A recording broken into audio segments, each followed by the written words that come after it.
여러분 청년의 때를 한번 회상해 보셔서 아직 결혼하지 않은 청년의 때에 동아리나 아니면 친목회나 어느 모임에서 MT를 가기로 했습니다.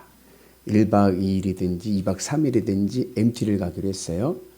근데 그 MT 가는 멤버들을 보니까 내가 마음으로 좋아하는 이성이 같이 가는 거예요. 그 친구가 나를 좋아하는지 안 좋아하는지는 나는 몰라.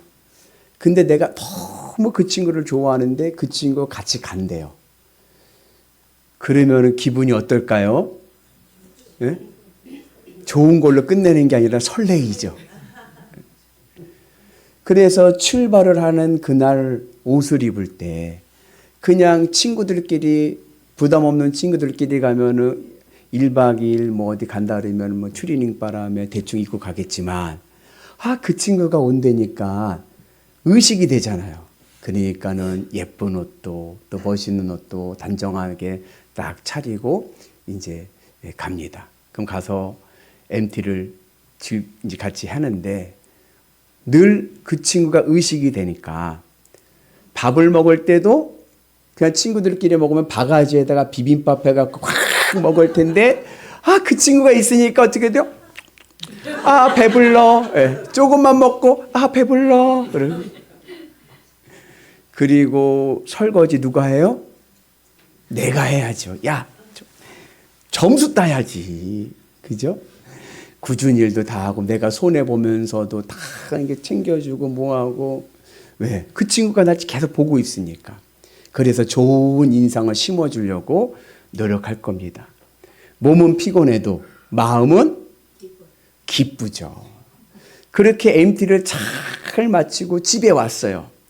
집에 오면 어때요? 피곤하죠.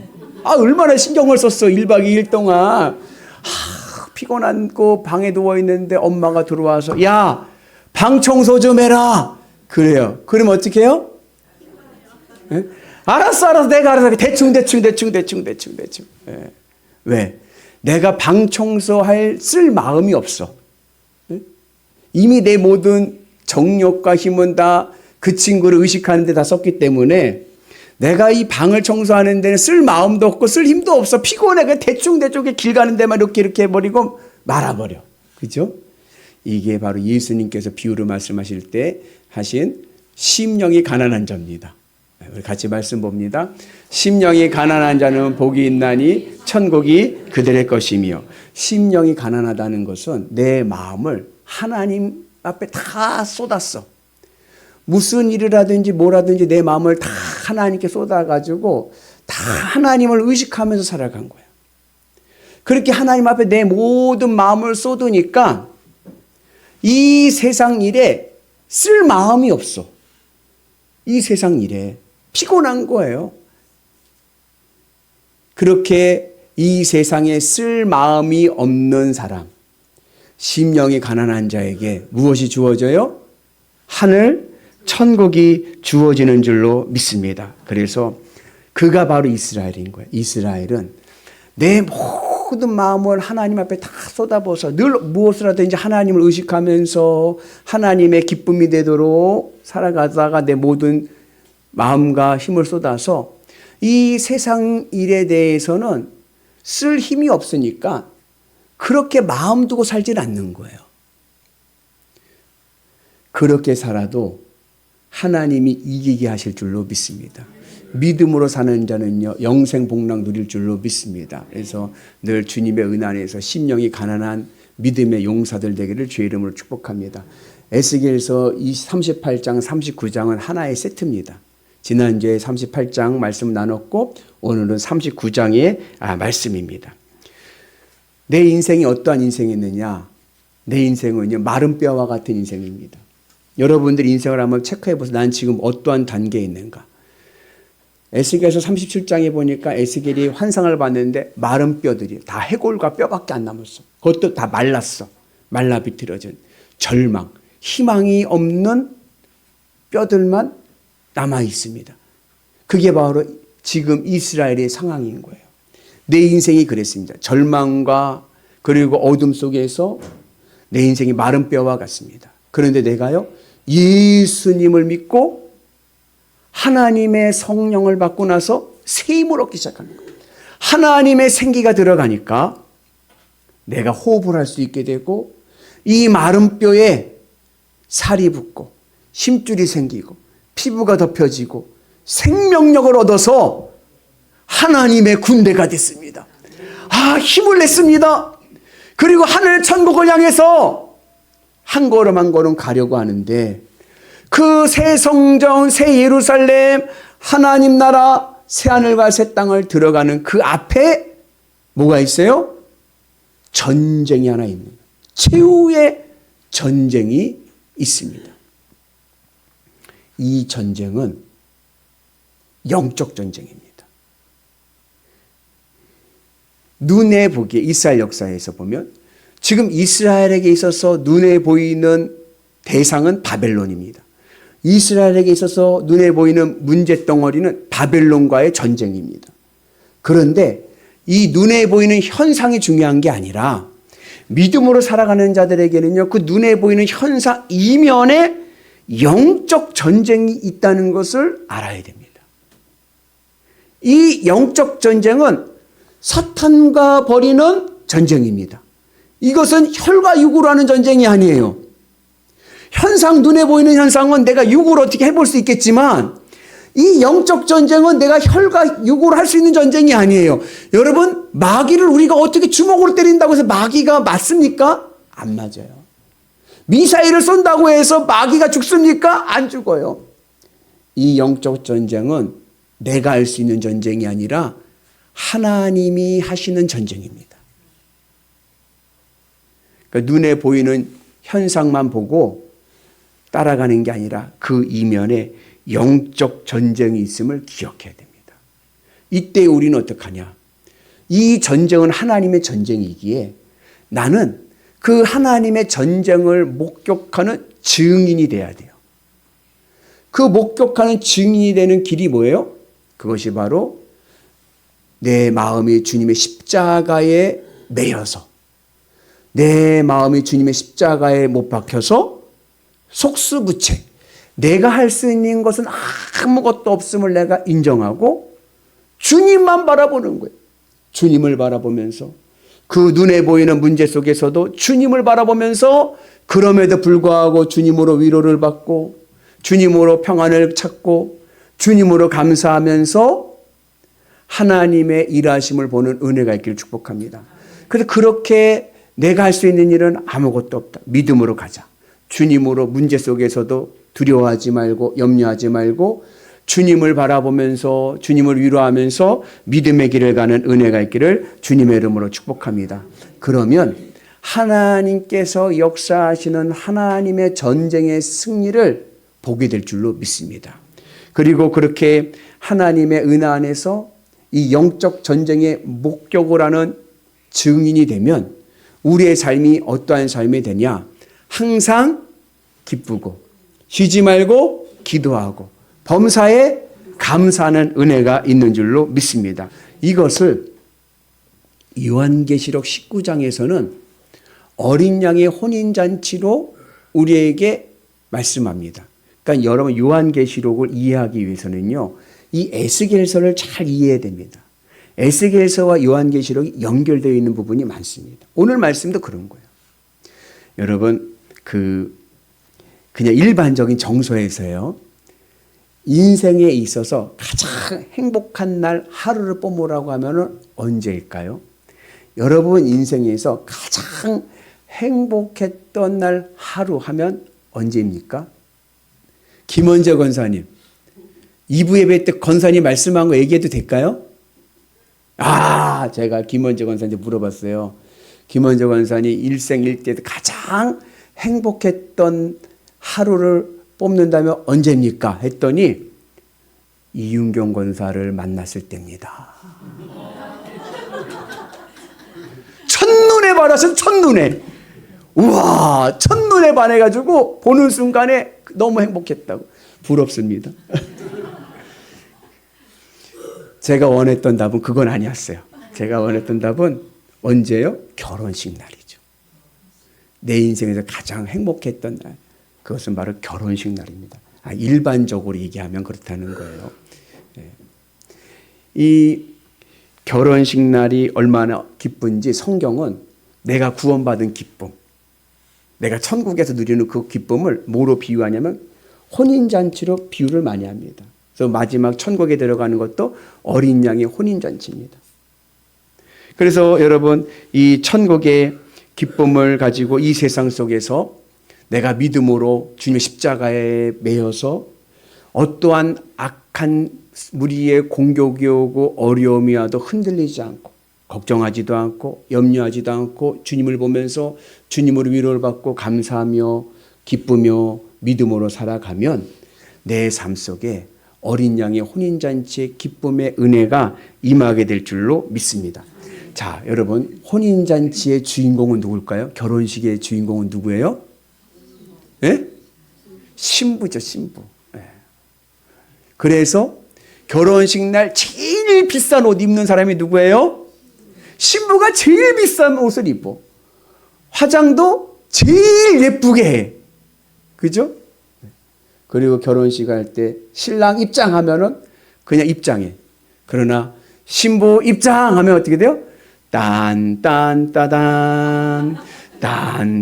딴딴따단. 그러면 하객들이 어떻게 돼요? 박수 쳤죠. 어떤 결혼식 가니까 다 기립해서 박수도 치더라고요. 결혼식의 주인공은 신부입니다. 그 신부가 누구예요? 오늘 나예요.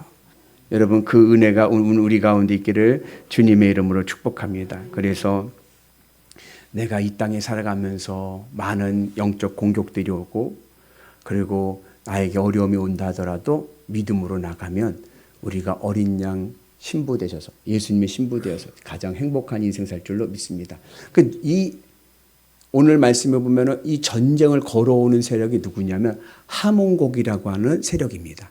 하몬곡은 뭐냐면 곡의 무리라는 뜻이에요. 곡의 무리. 곡을 따르는 자들. 지난주에 제가 말씀드렸지만 이 곡은 북방 세력을 연합해서 이스라엘을 공격해 들어오는 우두머리입니다. 이 곡을 우리가 요한계시록과 연결하면 사단의 세력인 거예요. 그러니까 하몬곡은 뭐냐? 이 곡의 무리들은 사단의 세력을 추종하는 사람들입니다. 사단의 세력을 추종하는 사람들의 특징이 뭐냐? 이 세상이 전부인 줄 아는 거예요. 이 세상이 전부인 줄 알고 이 세상 가치로 살아갑니다. 물질 만능주의에 빠져서 돈이 최고인 줄 알고 우상 숭배하면서 자기 정욕대로 자기 하고 싶은 대로 살아가는 자들이 바로 하몬곡, 사단을 추종하는 세력들입니다. 이들이 우리를 공격해 오는 거예요. 이스라엘을 공격해 옵니다. 때로는요 유혹도 합니다. 그래서 어떻게 해요? 넘어뜨리려고 하는 거예요. 그때 우리는 이 영적 전쟁에서 세상들이 얘기하죠. 세상 가치가 중요하다. 오복이 중요하다. 그러나 여러분, 우리는 그 유혹에서 믿음으로 승리한 은혜가 있기를 축복합니다. 그래서 하나님으로 위로를 받고 주님의 은혜 안에서 믿음의 길을 가면 나를 유혹하고 나를 공격하는 것들 주님께서 다 정리해 주시고 이기게 하시는 은혜가 있는 줄로 믿습니다. 그래서 우리가 주님의 은혜 안에서 하나님 어린 양 혼인잔치의 주인공들 되셔서 하늘의 천국의 기쁨으로 행복한 삶을 살아간 은혜가 있기를 축복합니다. 그 영적 전쟁은 하나님이 해결해 주실 줄로 믿습니다. 그리고 이어지는 이 요한계시록 19장을 보면 그 이어지는 내용이 뭐냐면은 어린 양의 혼인잔치와 더불어 세례잔치가 또 하나 나오는데 이 세례잔치는 어떠한 잔치냐면 심판의 잔치입니다. 요즘은 우리나라의 장례 문화가 많이 바뀌어서 30년 전만 해도 화장을 하는 경우는 18% 정도밖에 안 됐습니다. 그러니까 80% 이상이 화장을 안 하고 매장을 했어요. 매장. 근데 지금은 94% 이상이 화장을 합니다. 문화가 많이 바뀐 거죠. 그런데 고대 중동 그 이스라엘 그 시대에는 또 무슨 장례 문화가 있었냐면 조장이 있었습니다. 조장은 뭐냐? 시체를 새 먹이로 주는 거예요. 제가 예전에 EBS를 보니까 아직 조장을 하는 데가 몇 군데 있는데 그 중에 한 군데가 나왔는데 그게 바로 티벳입니다. 그 티벳에서 조장 문화를 보여주는데 광야에다가 사람이 죽으니까 그 유가족들하고 이제 장의사겠죠 와가지고 그 광야 그 벌판에다가 시신을 이렇게 풀어놓는 거예요.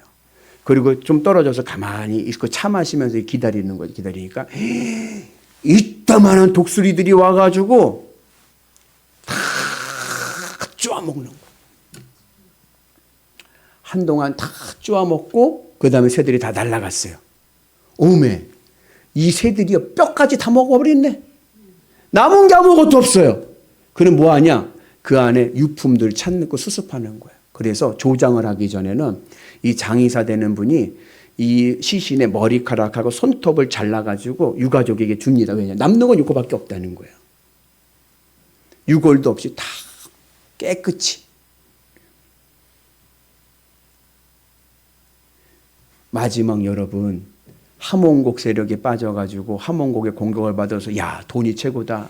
인생의 명예가 최고다. 이 땅의 것이 최고다. 이 땅만 바라보고 살아가게 되면요. 나중에 어떻게 돼요? 나중에 하나님의 심판받고요. 남는 것은요. 아무것도 없는 거예요. 인생이 허무한 인생 됩니다. 그래서 하나님 예수님께서는 오늘 이 함원곡 땅의 것만 바라보고 살아간 이 세력에 대해서 이 복음서의 예수님의 워딩으로 하면 그들은 독사의 자식들이죠. 가슴을 땅에다 대고 살아가는 독사의 자식들이고 사도 바울의 용어로 빌자면 십자가의 원수들입니다. 주님의 십자가는 중요하지 않아요. 믿음은 중요하지 않아요. 이 세상에 가치를 얻는 게 중요하죠. 그런데 그렇게 살아가면 뭐다? 남는 것은 아무것도 없다. 그 이야기가 오늘도 나오는 거예요. 오늘은 하나님께서 이 함원곡의 세력을 심판하셔서 그들이 다 죽습니다. 그리고 7개월 동안 그 이스라엘이 그 시신을 매장을 하는데 그것을 함원곡의 골짜기라고 하고 그리고 남는 시신들을 어떻게 해요? 새와 들짐승들이 와서 다 먹어 치워버리는 거예요. 그래서 결국에는 우리가 이 세상 것이 전부인 줄 알고 살지만 그렇게 살아가다가는 아무것도 남지 않는 허무한 인생밖에 되지를 않습니다. 그래서 오늘 나는 이 세상 가치에 매여 사는 함원곡인가 아니면 주님의 십자가에 매여 사는 이스라엘인가? 나는 세상으로 사는 자인가? 아니면 나는 주님의 십자가로 살아가는 자인가? 바라기는 오늘 우리는 주님의 십자가에 매여서 어린 양의 신부되는 은혜가 있기를 주님의 이름으로 축복합니다. 성경은 오늘 말씀 보면 이 함원곡을 부정하다 그랬어요. 부정하다는 얘기는 더럽다는 얘기가 아니라 하나님의 뜻이 흐르지 않다는 얘기입니다. 레위기를 보면 시체는 부정한데 왜 부정하냐? 죽은 시체에게는 더 이상 하나님의 뜻이 흐르지 않기 때문에 부정합니다. 그리고 그 부정한 시체를 만진 자도 부정해집니다. 왜요? 그에게도 하나님의 뜻이 흐르지 않기 때문에 그래요. 이스라엘이 하나님의 은혜 안에 있어야 되는데 그러지 않고 세상 사람들과 같이 똑같이 살아가게 되면 그도 역시 부정해지는 거예요. 하나님의 뜻이 흐르지 않습니다. 그러면 그 인생은 허무한 인생밖에 되질 않는 거예요. 오늘 우리의 인생이 주님의 은혜 안에서 의미 있고 행복한 인생 되는 역사가 있기를 주의 이름으로 축복합니다. 그러기 위해서는 내 마음이 육신의 정욕에 세상의 말에 휩싸이지 말고 주님의 십자가에 꽁꽁 묶어 놓으셔서 주님만 바라보고 주의 십자가에 매여 살아가는 위대한 성도 되기를 주의 이름으로 축복합니다. 그렇게 살아간 이들에게 주시는 하나님의 선물이 있습니다. 그게 뭐냐면 그게 바로 천국의 현찰합니다. 여러분, 현찰이 좋아요? 부동산이 좋아요? 네? 우리가 예수님을 믿으면 저 하늘 천국의 분양권을 얻습니다. 부동산을 얻어요. 하나님 나라에 내 집이 있는 줄로 믿습니다. 그런데 분양권을 얻었는데 이 땅을 살아가는데 현찰이 없으면 힘들어. 맞아요, 맞아요. 그래서 어때요? 현찰이 좀 돌아야 돼. 현찰이 돌아야 돼. 내가 예수님을 믿고 하늘 천국의 분양권을 얻었는데 천국에 현찰이 없으면 내 삶의 자리가 힘들고 힘든 거예요. 그러나 내 삶 속에 하나님의 현찰이 돌면 어떠한 형편에서도 천국의 은혜가 오늘 우리 가운데 임할 줄로 믿습니다. 천국의 현찰이 내 삶 속에 임하게 되면요, 어떠한 어려움과 어떠한 고난 속에서도요 낙심하지 않고요 천국의 은혜로 기뻐하고 천국의 은혜로 감사하고. 아멘이시죠? 여러분, 그 은혜가 오늘 우리 가운데 임하게 될 줄로 믿습니다. 그리고 하나님께서 결국 이기게 하십니다. 믿음으로 살아가는 자 결국 이길 줄로 믿습니다. 그래서 오늘 말씀을 보면은 이 하몬곡이, 이 사단을 추종하는 세력들이 이스라엘을 공격하려고 무기를 가지고 왔는데 그들이 하나님의 심판으로 다 죽으니까 그 무기가 더 이상 쓸모가 없게 됐어. 그래서 그걸 뭐예요? 그걸로 이스라엘이 땔감으로 쓰는데 7년 동안 땔감으로 씁니다. 7년 완전수입니다. 나를 공격하고 나를 어렵게 만들었던 그것이 나에게는 내 삶을 따뜻하게 하고 유익하게 하는 도구가 될 줄로 믿습니다. 악을 선으로 바꾸시는 하나님. 하나님이 하시면요, 나를 공격해왔던 무기가 변하여 내 삶의 도구가 될 줄로 믿습니다. 그 믿음의 은혜 안에서 물질이 그런 거예요. 공격해올 때는 그것이 아우둥바둥하지만 내가 그것을 내려놓고 믿음의 길을 가서 주님이 주시면 그것이 내 삶을 윤택하게 할 줄로 믿습니다. 그 믿음의 은혜 안에서 악을 선으로 바꾸신 하나님의 놀라운 은혜를 경험하는 역사가 있기를 주님의 이름으로 축복합니다. 세상 사람들이 우리에게 묻죠. 야, 예수 믿는 게 좋냐? 행복하냐? 그리 좋냐? 그래요. 너무나도 좋다. 아멘. 복음을 증거하는 증인이 되는 은혜가 있기를 주님의 이름으로 축복합니다. 우리는요, 하나님의 거룩함을 드러내야 됩니다. 우리 하나님 살아계십니다. 하나님 살아계심을 세상 사람들이 어떻게 드러냅니까? 이 세상을 내가 믿음으로 살아가는 거예요. 세상 것 없어도 난 충분히 행복하게 살 수 있습니다. 나에게 어려움이 와도요, 환경적인 어려움이 오고 약함이 와도요, 나는요 주님의 은혜 안에서 늘 행복한 인생 살 줄로 믿습니다. 왜요? 내 인생 행복의 근원은 예수 그리스도 주님이시기 때문에 그런 줄로 믿습니다. 주님께서 내 인생을 지켜주시고 구원해 주시는 은혜가 있을 줄로 믿습니다. 또 오늘 말씀의 요절을 보니까 우리 하나님이 어떻게 하시냐? 우리 하나님은 사랑이 많으셔서 나를 사랑하시고 나를 구원하시기 위해서 열심을 내시는 하나님. 하나님은요, 나에게 복을 주시기 위해서요, 열심을 다하시는 줄로 믿습니다. 하나님께서는 나를 구원하시기 위해서요, 열심을 다하실 줄로 믿습니다. 열심을 다하시는 하나님, 그 하나님 믿고 나갈 때 우리의 삶에 구원의 은혜가 임하게 될 줄로 믿습니다. 행복하십니까? 여러분, 오늘 우리가 이 세상에 매여 살아가는 하몬곡이 아니라 주님의 십자가에 매여 있는 하나님의 사람 이스라엘 되기를 주의 이름으로 축복합니다. 십자가의 원수가 되는 것이 아니라 주님의 십자가로 살아가는 이스라엘 되시길 축복합니다. 열심을 다하신 하나님께서 나를 구원하시고 나를 지켜주시고 나에게 복된 삶을 허락하여 주실 줄로 믿습니다. 오늘 우리의 사명은 이 땅을 살아가면서 그 열심을 내신 하나님이 하시는 역사를 보고 증인되는 것입니다. 오늘도 주님께서 우리의 삶을 지켜주실 줄로 믿습니다. 요즘 어떻게 삶의 자리가 어때요? 아, 목사님 정신없어요. 정신없어요. 정신없을 때일수록 주님의 십자가를 확 붙잡고 주님만 바라봐야 돼요. 나는 할 수 없습니다. 주님을 바라보면서 주님으로 위로하고 아유, 주님만 믿습니다. 주님만 의지하겠습니다. 그러면 이 혼돈의 상황 하나님께서 깨끗이 질서정연하게 해결해 주실 줄로 믿습니다. 우리 하나님 힘 좀 쓰십니다. 믿음으로 갑시다. 믿음으로 가는 자 하늘의 영광을 볼 줄로 믿습니다. 혼돈이 변하여 아름다운 에덴이 될 줄로 믿습니다. 기쁨의 삶을 사시는 위대한 성도 되시기를 주의 이름으로 축복합니다.